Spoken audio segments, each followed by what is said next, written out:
So now it's over for ICC champions trophy guys. भैया time है अब IPL 2025 का, जो कि 22 मार्च से शुरू होने वाला है। 10 टीमें लड़ेंगी, मैचेस होंगे 74। तो क्या फिर से एक बार कोलकाता कर पाएगी वार, या सीएसके के सर सजेगा एक बार फिर से आईपीएल का ताज, ये हम देखेंगे। लेकिन उससे पहले हम बात करेंगे कि जो नई रूल्स एंड गाइडलाइंस आई हैं आईपीएल 2025 के लिए वो क्या क्या हैं, क्या क्या रेस्ट्रिक्शन अप्लाई की गई हैं प्लेयर्स पे या स्टाफ पे या डगआउट के लिए। जो भी चीजें नई आई हैं आज हम उनके बारे में ब्रीफली डिस्कस करेंगे। अगर आपने हमारा चैनल सब्सक्राइब नहीं किया है तो प्लीज डू सब्सक्राइब और YouTube channel AMJ for you, ताकि जो भी हमारी नई वीडियोज आए उनका नोटिफिकेशन आप लोगों तक पहुंच पाए। तो जो सबसे पहले नई गाइडलाइन आई है वो आई है restrictions on family members on dressing room. अगर आप एज ए प्लेयर खेल रहे हैं आईपीएल में तो इस बार आपको अपने फैमिली मेंबर्स को ड्रेसिंग रूम तक ले जाना अलाउड नहीं होगा। That means that access is not allowed now. अगर आपका फैमिली मेंबर मैच देखना चाहता है तो वो केवल हॉस्पिटैलिटी एरिया से ही मैच का आनंद ले सकते हैं। And this applies to match day plus non match day. ऐसा नहीं है कि ये केवल रूल मैच डे पे ही लागू होगा। उसके अलावा एक चीज ये है, अगर आपको नॉन मैच डे पर एक्सटेंडेड सपोर्ट स्टाफ चाहिए तो उसके लिए भी आपको बीसीसीआई से अप्रूवल लेना होगा। वो चाहे हो सकता है आपका थ्रो डाउन स्पेशलिस्ट या आपको नेट बॉलर की जरूरत हो। अगर वो आपको चाहिए तो आपको बीसीसीआई से अप्रूवल लेना पड़ेगा। उसके बाद जो दूसरा रूल इंप्लीमेंट होगा वो होना है ट्रैवलिंग पे। अगर आपने पहले के जो मैचेस हैं आईपीएल के सीजन से वो देखे हैं तो उसमें ये होता था कि अगर आपको प्रैक्टिस सेशंस पे जाना है या आपको मैच के लिए जाना है from one city to another, तो आप अपना प्राइवेट कार भी यूज कर सकते थे। लेकिन इस बार से ऐसा नहीं है। अगर आप एक टीम के साथ ट्रैवल कर रहे हैं या आप टीम के साथ खेल रहे हैं तो आपको ट्रैवल भी टीम बस से ही करना होगा। ये मैंडेटरी है। आप ऐसा नहीं है कि अपने पर्सनल व्हीकल से एक ग्राउंड से दूसरे ग्राउंड पे ट्रैवल करें फॉर प्रैक्टिस सेशन या फिर मैच के लिए। तो ये एक रूल नया इंप्लीमेंट होगा इस बार 2025 आईपीएल से। चाहे अगर जरूरत पड़ेगी तो शिफ्ट डबल भी हो सकती है। इन दैट केस लाइक अगर आप पहली शिफ्ट में बस से ट्रेवल नहीं कर पाए तो आपको दूसरी शिफ्ट में भी आप जा सकते हैं। इसके बाद बात करें तीसरे रूल की तो वो है प्रैक्टिस सेशन रिलेटेड रेगुलेशंस। तो हर एक टीम को 2 नेट्स अवेलेबल करवाए जाएंगे प्रैक्टिस सेशंस के लिए, और उसके लिए एक सेंटर विकेट मिलेगा जो कि रेंज हिटिंग पर्पज के लिए। तो एक 2 आपको नेट्स अवेलेबल होंगे, एक रेंज हिटिंग के लिए विकेट अवेलेबल होगा। उसके अलावा अगर आप को 2 फॉर एग्जांपल अगर आपको 2 घंटे के लिए नेट अलाउ हुआ है तो आप 2 घंटे तक कर सकते हैं, या अगर आप उससे पहले एग्जिट करते हैं तो जो दूसरी टीम प्रैक्टिस करने आएगी वो सेम विकेट यूज नहीं कर पाएगी। ये भी आपको रूल का ध्यान रखना होगा। इसके अलावा ओपन नेट्स प्लेयर को अब अलाउड नहीं होगा। पहले ओपन नेट्स प्लेयर्स कर सकते थे लेकिन इस बार से ओपन नेट्स अलाउड नहीं है। एंड इसी के चलते एक नया रूल इसमें ऐड किया गया है कि जो मैच डे है उसके उस दिन आपको प्रैक्टिस सेशंस अलाउ नहीं होंगे। That means you can not organise the practice sessions on your match day. तो दोस्तों ये तो था match day plus non match day पे जो कि मैंडेटरी रेस्ट्रिक्शंस है प्लेयर्स के लिए। जैसा कि हम तीनों रूल देख चुके हैं कि आपको फैमिली मेंबर्स अलाउड नहीं होंगे। उसके अलावा आपको जो मैंडेटरी ट्रैवल है वो आपको बस से करना पड़ेगा, और आपको नेट से रिलेटेड क्या क्या रूल्स ध्यान में रखने हैं। अब बात करते हैं कि अगर आपका मैच डे है, स्पेसिफिक मैच डे के लिए क्या क्या रूल्स एंड रेगुलेशंस जो हैं वो ध्यान रखनी पड़ेगी। तो सबसे पहले इसमें आता है जो एक्रेडिटेशन कार्ड का रिक्वायरमेंट। इसका मतलब ये है कि जो भी आपको एक्रेडिटेशन कार्ड दिया गया है वो आपको अपने साथ रखना है ड्यूरिंग योर डगआउट और प्रीमिसाइज।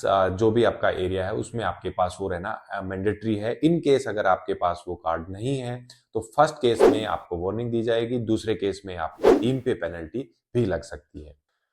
इसके अलावा भैया दो कुछ और रूल्स एलईडी स्क्रीन्स के लिए भी आए हैं इस बार से, जो कि इम्प्लीमेंट होने हैं।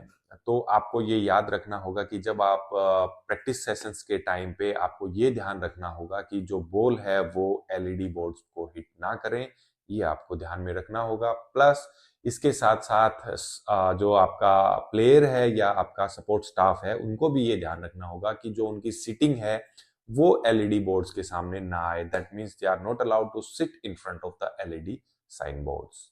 अब बात करते हैं तीसरे रूल की। आपको पता होगा कि आईपीएल में एक पर्पल कैप और एक ऑरेंज कैप दिया जाता है। Purple cap if you are getting most of the wickets, and अगर आप रन गेटिंग में हाईएस्ट हैं तो आपको ऑरेंज कैप दी जाती है। तो ये प्लेयर पे रहता है कि वो उसको पहने या ना पहने, it depends on the player. But now from onwards आपको ये ध्यान रखना होगा कि या तो आप वो cap through out the match पहन रहे हैं, अगर आप थ्रू आउट मैच नहीं पहनना चाहते हैं तो आपको कम से कम 2 ओवर उस कैप को पहनना मैंडेटरी होएगा for broadcast visibility. This is the reason behind this, ताकि ब्रॉडकास्टर आपकी उस चीज को दिखा पाए।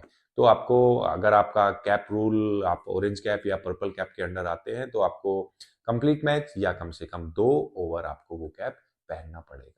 इसके अलावा अगर बात करें सपोर्ट स्टाफ की, तो आपको ये ध्यान रखना होगा कि आपके जो सपोर्ट स्टाफ में टोटल नंबर ऑफ मेंबर्स हैं वो 12 से ज्यादा ना हो, इंक्लूडिंग योर डॉक्टर। तो एक रूल ये आपको ध्यान रखना पड़ेगा कि आपका जो सपोर्ट स्टाफ है उसमें मैक्सिमम 12 मेंबर्स आप रख सकते हैं। इसके अलावा दोस्तों अगर बात करें पोस्ट मैच प्रेजेंटेशन की, तो वहां पे आपने देखा होगा कि कई बार प्लेयर स्लीवलेस जर्सी का यूज कर सकते थे। अब वो स्लीवलेस जर्सी पहन के आपको प्रेजेंटेशन के लिए जाते थे, बट इस बार से ये भी बैन कर दिया गया है। एक तो आप फ्लोपी कैप नहीं पहन सकते हैं, दूसरा आपको ये ध्यान रखना होगा कि आप जर्सी भी स्लीवलेस नहीं पहनेंगे।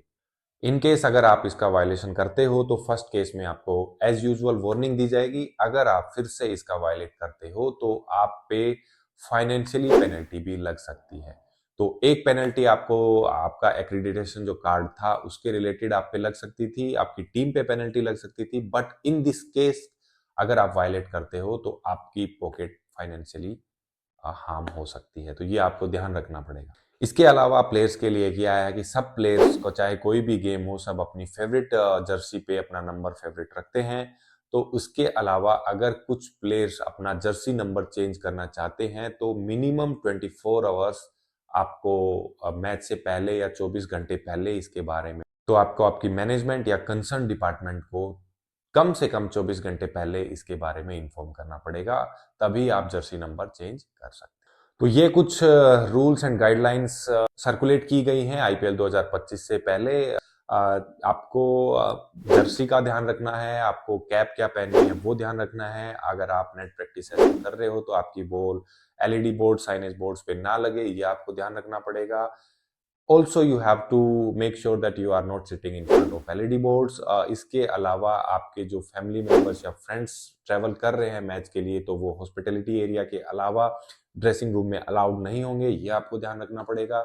इसके बाद अगर आप ट्रैवल कर रहे हो फॉर मैचेस और फॉर प्रैक्टिस सेशंस तो भी आपको आपकी टीम बस के साथ ही ट्रैवल करना पड़ेगा। You are not allowed to travel with your own car. So ये कुछ रूल्स एंड रेगुलेशंस हैं जो इस बार आईपीएल 2025 से आपको देखने को मिलेंगे। इसके अलावा कुछ और रूल्स आए हैं, वो है जो आपका एडवर्टाइजमेंट बोर्ड से रिलेटेड है कि किसकी आप ऐड कर सकते हो, किसकी आप ऐड नहीं कर सकते हो। इसके लिए भी हेल्थ मिनिस्टर ने एक लेटर लिखा है बीसीसीआई के ऑफिशियल्स को, उसके बारे में हम बात करेंगे नेक्स्ट वीडियो में। तब तक के लिए goodbye and take care.